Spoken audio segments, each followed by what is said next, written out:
Let's get inspired. The world is waiting.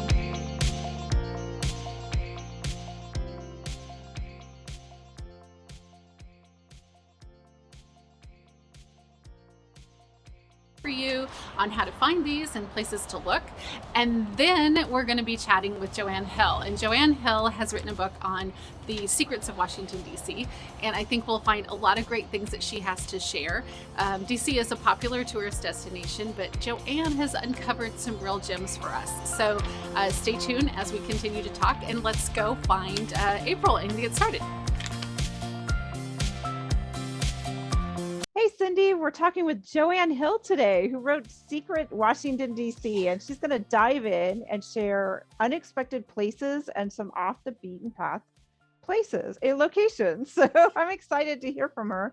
But let's talk a bit about where we find these places, because I know you and I both have different interests, but we both enjoy finding like gems that aren't necessarily in every guidebook on every website. So let's chat about that. Yeah, because there's always like the standard 4 or 5 places. I mean, you don't go to Paris and not see the Eiffel Tower, but there's at least a few other places that you might want to venture out that maybe not everybody else wants to. And finding those places, it's not in the guidebook, maybe, right? It's that's the traditional stuff. So there's a handful of tips and websites that we use to try to inspire us to find different places that might be in these locations. And sometimes it inspires a whole new location to go to. One of the biggest ones is the Atlas Obscura website. They have a book and there's a website. Now they're doing experiences and tours as well. It's a great location to find off the beaten path places. Right. And I know they came out with a new food book too. So some things just specific to that interest of food. So it's kind of built that whole idea of off the beaten path, maybe unique places. Absolutely. One of the other places I like to look is do a search. eBay, a lot of these half price bookstores will have older guidebooks or older like even photography books for me. I'll look up old black and white photo books and it'll give me ideas of like what it would look like, maybe a historic town or an old building that may or may not still exist. And so that gives you some suggestions right there. Yep. Yeah. And history, like just if you grabbed a book at the library about the history of a city or a town, even an off the beaten path town, like if you're in Paris, just like get on the map and look for a little village off the side of the, from where you're at, and then just pull up the history of that town. There might be some oddball things that have happened there. It would make a great little day trip. Somebody lived there, somebody did something and that you just would never have known about, or there might be something unique that they do or make or something in that little village. So sometimes you just have to be adventurous with your research. You really have to do a little bit of a deep dive or look for sites, even like free tours by foot offers a lot of unique different offerings. And again, we talk about this a lot. Send an email, send a message. I did this recently for a trip to the South, and one gentleman, tell them what you're interested in, whether it's food or music or art or historic buildings, whatever it is. And oftentimes they'll have a suggestion or maybe point you to another individual that may know that area in that vein a little bit better. Right.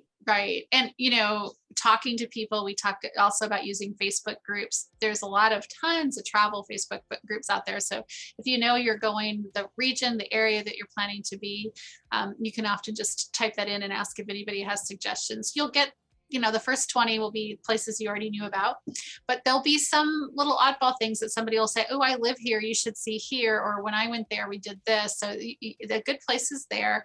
You can also look to see if there is a Facebook group for that town or location, because sometimes there are. I know when I was planning my trip to Iceland, I found a number of Iceland Facebook groups, both for locals as well as for tourists. And I found a great tour, the Icelandic farm animals tour that we did, I found through that. They don't even have a website. They only have a Facebook page. It's the only way I would have found them. Right. Was just to, start looking and asking, just kind of putting your feelers out there. Don't be discouraged by the fact that, like I said, the first few responses might be stuff you already know. You're looking for a needle in a haystack, so you're going to get a lot of hay, right? You're just Yeah, gonna get a lot of that's stuff so true. Right. Yeah. It's gonna, and that's just it. It's gonna take a little bit of digging Yeah. and maybe repeated emails. I mean, oftentimes I'll reach out, as you mentioned, get the map out and look for a Yeah. couple of small towns that are just within a day's trip of wherever you're going. There's amazing little gems off the Hudson River you mentioned Yes. earlier. Yes. I was just in the South. There's lots of little towns outside of Charleston that are fabulous, but you wouldn't know to maybe look there. Right. And it takes some emailing, it takes some reaching out to like the city website. There's usually a contact. If you scroll to the bottom, look up their library website. There's libraries are full of information, and the people that work there, they're sitting there often with not enough to do. I've talked to some of these people and they'd love to get an email that says, hey, I'm coming to visit to your town. What, what are some street art places, or what are some small local music venues, or whatever it is. Mm-hmm. And speaking of like the local stuff, I know we've talked before about Meetup, because that's of course how April and I met. But Meetup is worldwide, and some cities have a more active location than others. It's a good place to find out what locals are doing. Most Meetup groups are for locals, but don't be shy. Just join the group and be open about it. I'm coming into the city for a couple weeks or a few days, and I noticed you have a dinner out. I'd love to join you for the one time. Is that okay? And most of the time, they more than happily welcome you. And then you're going to meet locals. You're going to see where they eat. This is their places, so that they're going to suggest to go. Probably not in your guidebook.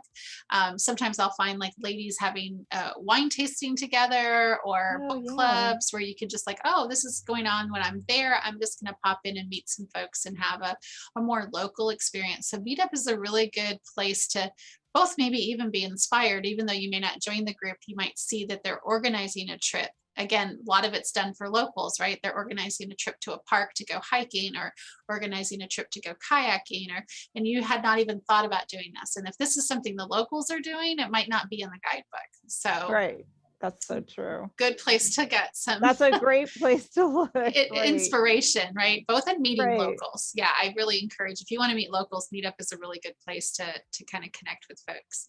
And I also have done Groupon, and I've mentioned this before.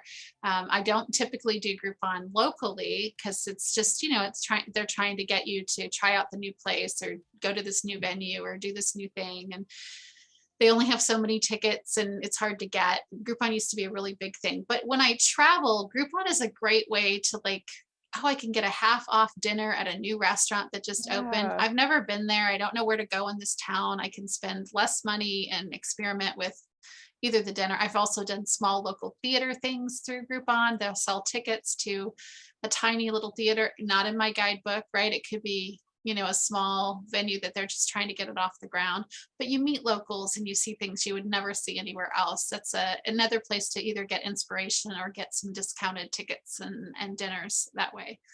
Yeah, that's a great place. Exactly. That's wonderful. I mean, think about things that align with your interests. Like if it's, street art, do some asking, do some digging, historic spots, as we've spoken about, music, theater. There's so much that can enhance your experience. Restaurants, contact the place that you've decided that you're going to stay and have lodging, and ask some of those people. Send an email or pick up the phone and ask, and try to call at a time that they may not be busy, and just say, hey, I'm coming in. You can see I have a reservation, and do you have a few minutes to chat? I have a couple questions. And oftentimes you can strike up a conversation they're willing to share over the phone before you get there, or worst case, if you get there, find some time and ask them then as well. Yeah. And, finding the local spots that meet your interest. I mean, if you like music, you're not going to find it on the guidebook. You might, again, you have to go to maybe the local city site, or maybe some other place to find, what's happening in that area for small local music venues, places where you could just pop in and see live music. Or if you like comedy or theater, again, you don't have to go to the big theater, the one that everybody's talking about. You can go to the one around the corner where locals are performing, and it might be a fantastic show. If anything, it'll be a good story for sure. Right. Yeah.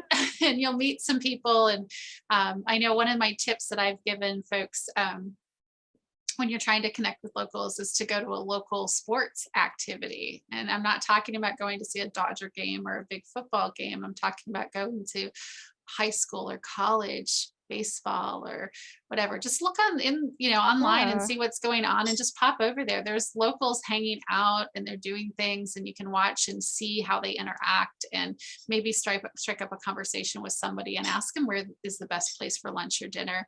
And you'll get a totally different experience of the city by just, stepping into their local experience for sure. Yeah, I think that we've talked before about civic locations too. I think that's another place to suggest, is like the library, city hall. They'll have tours sometimes, or if they don't, you can often ask, can I come in and take a look?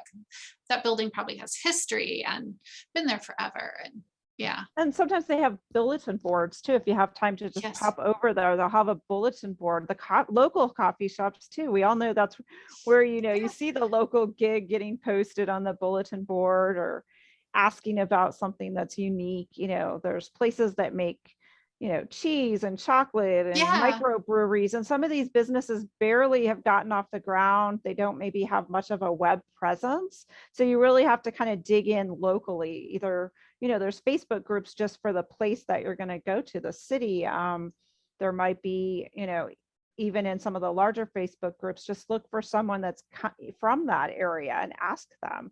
Book authors are full of information. I've gone into a lot of the book author groups and found someone that lives in that area, and because they're writing books and they're always looking for new inspiration, they often have a lot of little hidden gem places.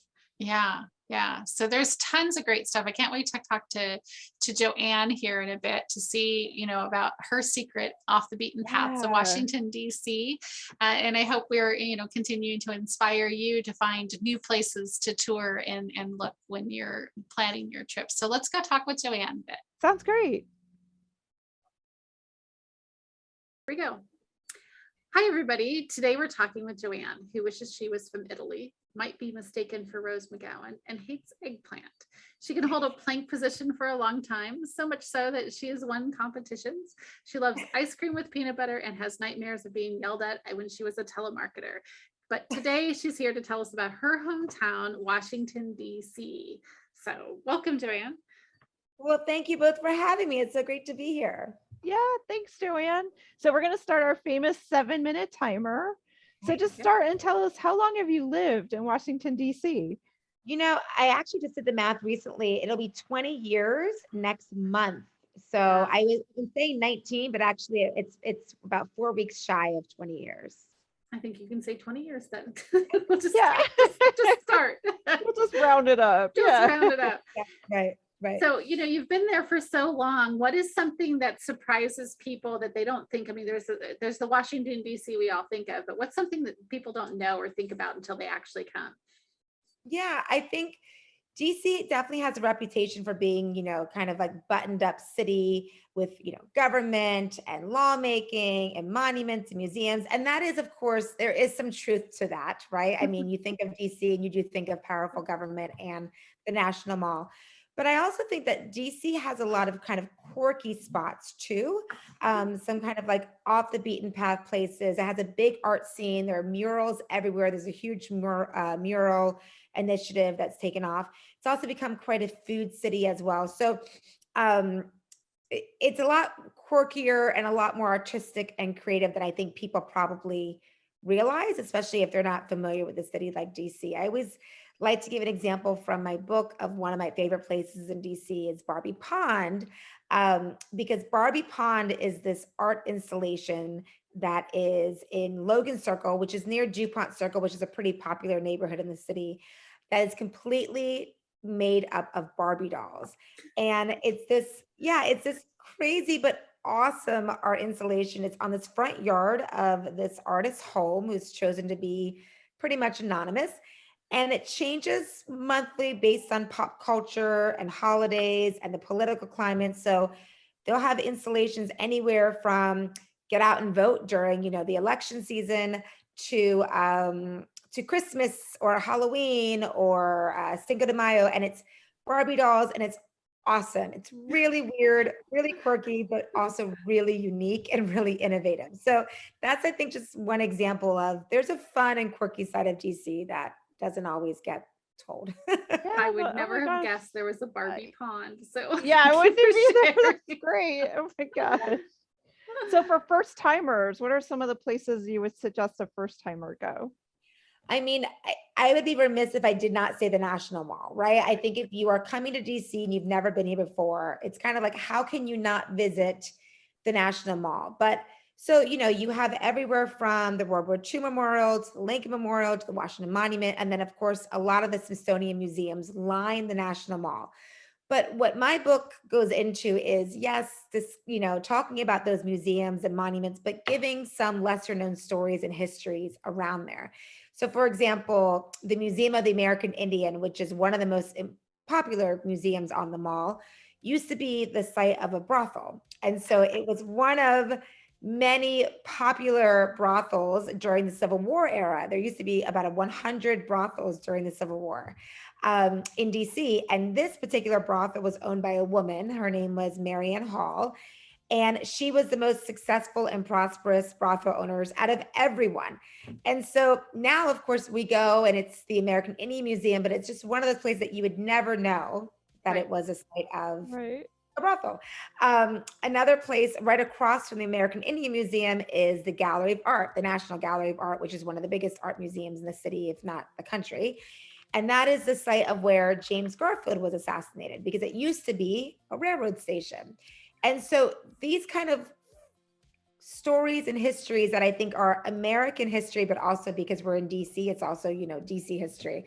The Supreme Court used to be the site of a prison, and it was a temporary Capitol building when the Capitol was torched, but it was a prison where they would imprison Confederate spies and generals and so forth during the Civil War era. So I talk about in my book, not so much the Supreme Court, but about the spies that lived and that were incarcerated in this prison, which of course now is the highest court in the land, the Supreme Court. So I think going to these places on the mall is super important, but also learning about the fun, unknown, secretive, or stories behind those places.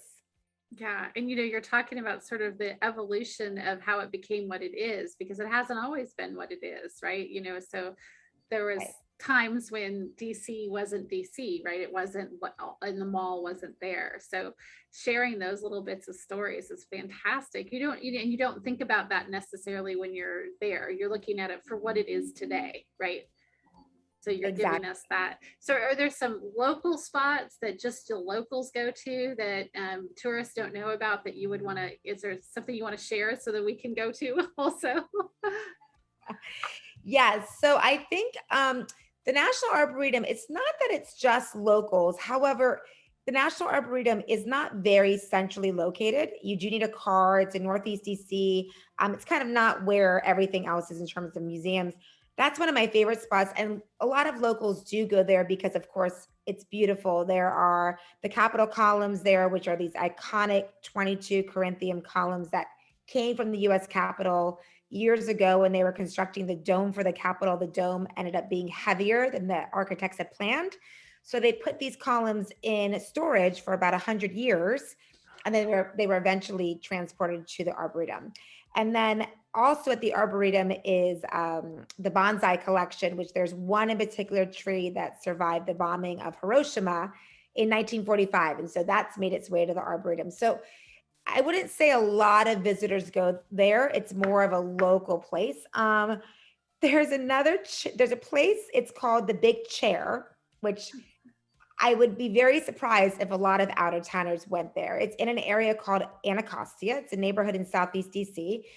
And it's this enormous chair that's a replica of the original. But basically, and it stayed there for years because many years ago, there was a furniture store that was trying to get publicity and trying to advertise. And they thought, let's do a publicity stunt and let's have the largest chair in the world. And at the time, it was the tallest chair in the world. They went so far as hiring a model to live in this 3-sided cube on the top of this chair for weeks so that they could get all of this publicity and so forth. Oh, this model, of course, they would send her food and water and so forth.